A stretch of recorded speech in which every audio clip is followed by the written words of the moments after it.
Hi everyone, I am Ishani and I love making crochet stuffs. So last ভিডিওটাতে আমি তোমাদের কাছে জানতে চেয়েছিলাম যে গ্রানি স্কোয়ার কার্ডিগান সম্বন্ধে তোমাদের যাদের যা ডাউট আছে আমাকে কমেন্ট করো এন্ড আমি চেষ্টা করবো তোমাদের ডাউটগুলোকে ক্লিয়ার করার। So let's start. আচ্ছা, তো আমি তোমাদের কমেন্টগুলো ধরে ধরে রিপ্লাই করার চেষ্টা করছি যতটা আমার পক্ষে পসিবল হবে। সো ফার্স্টে কমেন্ট করেছেন পম্পা ঘোষ, অনেকদিন সময় লেগেছে বল বানাতে। তো সময়ের ব্যাপারটা অনেকেই জানতে চাও যে কত সময় লাগে কার্ডিগান বানাতে। তো আমার এই যে কার্ডিগানটা এটা আমি স্টার্ট করেছিলাম 3rd জুন আর আজ হচ্ছে 20 জুন, মানে অলমোস্ট 15 ডেজ। এটা মিনিমাম 15 ডেজ আর ম্যাক্সিমামটা 20 ডেজও হয়ে যায়, কখনো কখনো 1 মাসও লেগে যায়। ধরে রাখো 15 to 20 ডেজ। ওকে, তো এর পরের যে কমেন্টটা আছে সেটা হচ্ছে সাইজ কিভাবে মেজার করতে হবে, স্লিভস এন্ড চেস্টের রেডিয়াটা তুমি একটু দেখিও, আর কোন ইয়ার্নটা বেস্ট হবে। সো ইয়ার্ন নিয়ে বলি, ইয়ার্নের ব্যাপারটা আমি আরো অনেক কমেন্টে দেখেছি, অনেকেই জানতে চেয়েছো যে আমি কোন ইয়ার্ন ইউজ করি। সো আমি আগে ইয়ার্নটা দেখে নিই। সো আমি এই ইয়ার্নগুলো ইউজ করি গঙ্গা ব্র্যান্ডের আমি ইয়ার্ন ইউজ করি। এটা হচ্ছে তোমার অলিভিয়া, এই যে দেখতে পাচ্ছ এটা অলিভিয়া ইয়ার্ন। সো গঙ্গা ব্র্যান্ডের এই ইয়ার্নটা আমি ইউজ করি। আচ্ছা, এর পরের যে কমেন্টটা আছে সেটা হচ্ছে কোন ইয়ার্ন আর কত নাম্বার হুক ইউজ করছো আর আন্ডার আর্মসটা কিভাবে করছো। আমি সেম ওয়েতে বানিয়েছিলাম কিন্তু আন্ডার আর্মসটা ফিট হচ্ছে না, টাইট হচ্ছে। আচ্ছা, কোন ইয়ার্ন ইউজ করছে সেটা তো আগেই দেখিয়ে দিলাম। আর কোন হুক ইউজ করছে, আমি এই হুকটা ইউজ করি, এটা হচ্ছে 10 নাম্বার হুক। আমি সব কাজ বেশি মানে অলমোস্ট আমার 90% কাজ আমি এই হুক দিয়ে করি, আর কিছু কিছু জিনিস আমি এই হুকটা দিয়ে করি। এটা হচ্ছে 4mm, এই হুকটা দিয়ে করি কিছু কিছু কাজ, কিন্তু 90% আমার কাজ আমার এই হুকটা দিয়েই হয়। তো এই দুটো হুক আমি ইউজ করি। আচ্ছা, এই কমেন্টটা একটু নিই। একজন কমেন্ট করেছে একটা ছবি দিয়ে, এই ছবিটা দিয়ে বলছে যে আমি বানিয়েছি এটা লিটল গার্লের জন্য, কেমন হয়েছে বলো। ব্যাগটা ভীষণই সুন্দর হয়েছে, ভীষণ মিষ্টি আর কালার কম্বিনেশনটা ভীষণই সুন্দর। আচ্ছা, নেক্সট যে কমেন্টটা এসেছে সেটা হচ্ছে কোন ইয়ার্ন ইউজ করছো আর কোথা থেকে পাবো ইয়ার্নটা। সো কোন ইয়ার্ন ইউজ করছো সেটা বলে দিয়েছি, কোথা থেকে পাবো। তো আমি আমার সমস্ত উল কিনি এখান থেকে, এই যে রাধারানী উল অ্যান্ড গিফটস হাউস, এখান থেকে আমি কিনি। এই দোকানটা হচ্ছে আমাদের গোবরডাঙ্গাতেই আছে, আমাদের গোবরডাঙ্গার স্টেশন রোডের একটা দোকান। সো এই যে Radharani gift and wool and gift house, এটা তোমরা দেখে নাও। কার্ডটা এখানে ফোন নাম্বার আছে, তোমরা চাইলে ফোন নাম্বারটাও রেখে দিতে পারো কার্ডটা। আচ্ছা, নেক্সট যে কমেন্টে সেটা হচ্ছে যেটা বানিয়েছো তার সাইজ কেমন, মানে এম, এল না এক্সেল, আর যদি ছোট বড় সাইজ করতে চাই তাহলে কি করতে হবে। তো প্রথমে বলি, আমি এখন যে সোয়েটারটা বানাচ্ছি সেটা হচ্ছে এম সাইজ। কিভাবে সাইজ ইনক্রিজ ছোট বড় করবে সেটা আমি বলি। যেহেতু ধরো আমি একটা মেজার করছি, আমার এই চেস্টটা মেজার করছি, তো আমার এই চেস্টটা ধরো 16 ইঞ্চি, 16 ইঞ্চি আমার এই চেস্টটা। তো ধরো আমার এক একটা গ্রানি স্কোয়ারের মেজারমেন্টটা করে নিই। এক একটা গ্রানি স্কোয়ার হচ্ছে এখানে অলমোস্ট 5 ইঞ্চি মতো এক একটা আমার গ্রানি স্কোয়ারের মেজারমেন্ট। তো তাহলে আমার যদি চেস্টটা 16 ইঞ্চি হয়, আর আমার যদি গ্রানি স্কোয়ার 5 ইঞ্চি করে হয়, তাহলে আমার এই 16 ইঞ্চি কভার করার জন্য আমার কটা লাগবে, অলমোস্ট 3টে, সেটা 4টে করে নিলে ভালো হয়, একটু ব্যাগি হবে। বাট আমরা সোয়েটারটা একটু ব্যাগি প্রেফার করি, যেহেতু একটু ভেতরে আমরা কিছু পরে তারপর সোয়েটার পরি।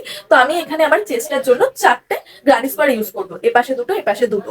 অ্যান্ড তোমরা যদি এটাকে ইনক্রিজ করতে চাও তাহলে তোমাদের বডি যতটা বড় হবে, যদি তো আমার থেকে আরো চেস্ট যাদের হাই হবে, তাহলে সেখানে তারা 3টে করে ইউজ করবে। কথা হচ্ছে যে তোমাদের যে নিজেদের বডির যে মেজারমেন্ট সেটাকে যদি তোমরা তোমাদের গ্রানি স্কোয়ারের মেজারমেন্ট দিয়ে ডিভাইড করো, মানে ভাগ করে দাও, তাহলে কটা গ্রানি স্কোয়ার সেটা চলে আসবে। যেরকম আমি এখানে দেখিয়ে দিলাম, এখানে আমার 16 ইঞ্চি, সেটাকে আমি একটু বেশি করে 20 ইঞ্চি ধরলাম। 20 ইঞ্চিকে আমার এক একটা গ্রানি স্কোয়ারের মেজারমেন্ট হচ্ছে 5 ইঞ্চি করে, তাহলে 20কে 5 দিয়ে যদি আমি ডিভাইড করি তাহলে আমার 4টে করে গ্রানি স্কোয়ার পড়ে।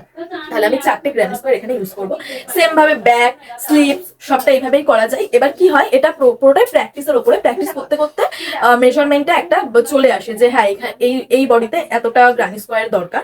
সো এইভাবে আমি মেজারমেন্টটা করি। ওকে, সো নেক্সট যে কমেন্ট করেছেন তিনি বলছেন যে পুরো টিউটোরিয়ালটা দিলে ভালো হয়। তো পুরো টিউটোরিয়ালটা আমি শেয়ার করেছি আরেকটা ভিডিওতে, সেখানে আমি পুরোটাই দিয়েছি। আর যদি এই সোয়েটার বানানোর পুরো টিউটোরিয়াল আমি দিই, মানে গ্রানি স্কোয়ার থেকে শুরু করে পুরোটা দিই, তাহলে হয়তো 1 ঘন্টার বেশি একটা ভিডিও হয়ে যাবে। তো গ্রানি স্কোয়ার কিভাবে বানাতে হয় সেটা আমি আমার ইউটিউব চ্যানেলে আমার ভিডিও দেওয়া আছে, সেখান থেকে দেখতে পারো। অ্যান্ড পুরো টিউটোরিয়ালটা আমার একটা ভিডিওতে দেওয়া আছে, এই ভিডিওটাতে তোমরা এই ভিডিওটা চেক করতে পারো। অ্যান্ড আজকে আমি এই ভিডিওতে ছোট ছোট কিছু ডাউট সেগুলো ক্লিয়ার করছি। কিন্তু এবার তোমাদের মেইন যে ডাউট সেটাতে আসে, সেটা হচ্ছে বর্ডার গুলো কিভাবে দেবো, মানে পুরো গ্রানি স্কোয়ার গুলো জোড়ার পরে যে স্লিভস এর বর্ডার, সাইডে গলার সাইড দিয়ে যে বর্ডার, নিচের যে বর্ডার, এগুলো কিভাবে দেবো। তো চলো সেটাই তোমাদেরকে এবার দেখাই। রানি স্কোয়ারগুলো একে অপরের সাথে জুড়ে নেওয়ার পর এইভাবে স্কোয়ারগুলোকে প্লেস করতে হবে। তো এবার আমরা এই সাইড থেকে শুরু করে টোটাল অংশটা, এই ওপরের সাইডটা অ্যান্ড এখান থেকে শুরু করে এই পাশটা অ্যান্ড ওপরের এইটা, এটাকে পুরোটা স্টিচ করে দেব। সো অনেকে এটাকে নর্মাল সেলাই করে স্টিচ করে, বা অনেকে কি করে সিঙ্গেল স্টিচ করে করে। তো যেটা তোমাদের প্রেফার যেটা হবে, যে সেইভাবে সেলাই করেও করতে পারো বা সিঙ্গেল স্টিচ করেও এটাকে পুরোটা জুড়ে দিতে পারো। সো জুটটা আমাদের এই স্লিপসের অংশটুকু থেকে এখান থেকে শুরু করে এইটা, ওপরের এই ঘাড়ের অংশটা অ্যান্ড এই পাশেও এই স্লিপসের এখান থেকে শুরু করে এই পাশটা অ্যান্ড এই ঘাড়ের অংশটা।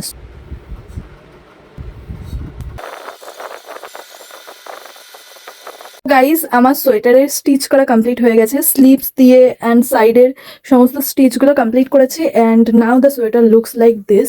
একটু কিছুটা খালি খালি লাগছে, লাইক এখান দিয়ে একটা বর্ডার দেওয়ার দরকার আছে, নিচেও একটু কিছুটা খালি খালি লাগছে। সো আমি তোমাদেরকে দেখাই এবার বর্ডারটা আমরা কিভাবে দেবো। And this is the sleeves looks like. এবার আমরা পুরো এই অংশটাকে, এই যে নেকের এখান থেকে শুরু করে নিচের অংশটা, পুরো অংশটাতে ডাবল স্টিচ করে বর্ডার দিয়ে দেবো। সো আমি তোমাদেরকে দেখাই যে কিভাবে ডাবল স্টিচটা করবো। Take the same yarn, same blue, navy blue colour ইয়ার্নটা আমি নিয়েছি। এরপর এইখানে যে ফার্স্ট স্টিচটা আছে, এখানে আমি আমার হুকটাকে ইনসার্ট করব। দেন এই যে এখান থেকে ইয়ার্নটা নিয়ে এখানে পুল থ্রু করে চেন 4 করব। 2, 1, 2, 3, 4টে চেন করলাম। অ্যান্ড সেম স্পেসে, মানে সেম চেনে আমি করব 1 ডাবল ক্রোশে। হলো। দেন নেক্সট চেনে আবার করব ডাবল ক্রোশে, তারপরের চেনে আবার একটা double crochet, next double crochet, আবার একটা ডাবল ক্রোশে। এই যে কিভাবে আমি ডাবল ক্রোশেটা করছি দেখে নাও। এই যে ডাবল ক্রোশে, নেক্সট চেনে আবার এখানে ডাবল ক্রোশে, ডাবল ক্রোশে। এইভাবে আমি গোটা এই পুরো স্লিভস দিয়ে পুরো অংশটাকে আমি ডাবল ক্রোশে করে একদম এখান থেকে নিয়ে গিয়ে আবার এই সাইড দিয়ে এনে পুরো টোটালটাকে ডাবল ক্রোশে করে এখানে এসে আবার এন্ড করব। তো আমি তোমাদেরকে পুরোটা করে এন্ডের এখানে এসে দেখাচ্ছি। তো লাস্টে পৌঁছে গেছি। এই যে লাস্টের এই কটা চেনকে আমরা স্টিচ করে নেব ডাবল ক্রোশে করে।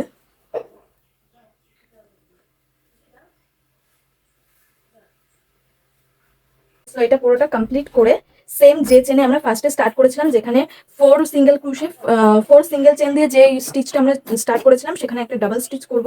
এই যে ডাবল ক্রোশে করে এই যে 4টে যে চেন করেছিলাম, চেনের সাথে চেনের একদম 4 নাম্বার চেনে আমরা এখানে স্লিপ স্টিচ করে দেবো। 4 নাম্বার চেনের সাথে হয়ে গেল স্লিপ স্টিচ। তো এই হলো আমাদের গোটা একটা বর্ডার হলো, একটা বর্ডার হয়েছে। তো আমি এখানে আরেকটা বর্ডার অ্যাড করব। আমি আরেকটা বর্ডার দিতে চাই, এখানকার বর্ডারটা আরেকটু আমি চওড়া করতে চাই, যে কারণে এখানে আমি আরেকটা বর্ডার অ্যাড করব। তোমরা চাইলে এইভাবেও রাখতে পারো, বা তোমাদের যে কটা ইচ্ছা সেই কটা বর্ডার তোমরা এখানে দিতে পারো, এখানে অ্যাটাচ করতে পারো। সো আমি এখানে আরেকটা বর্ডার, পুরো সোয়েটারটাতে আরেকটা বর্ডার আমি অ্যাটাচ করে তারপরে আবার তোমাদেরকে দেখাচ্ছি। Okay, so my cardigan is all ready, আর আমি এখানে বোতামও অ্যাটাচ করে দিয়েছি। তো চলো এবার তোমাদেরকে এটা পরে দেখাই। ওকে, সো গাইজ আমি সোয়েটারটা পরেছি and this is the sweater looks like on me. কেমন লাগছে তোমরা অবশ্যই কমেন্ট করে জানাও। আর এই যে এটার স্লিভসটা আমি কিছু করিনি, এটা ছেড়ে দিয়েছি, বিকজ আমার যে কাস্টমার ছিল সে এই টাইপেরই একটা স্লিভস চেয়েছিল, একটু খোলা স্লিভস চেয়েছিল, সেই জন্য আমি এটা স্লিভসটাতে কোনো কিছু করিনি। And this is the final look. কেমন হয়েছে সোয়েটারটা অবশ্যই তোমরা কমেন্ট করে বলো।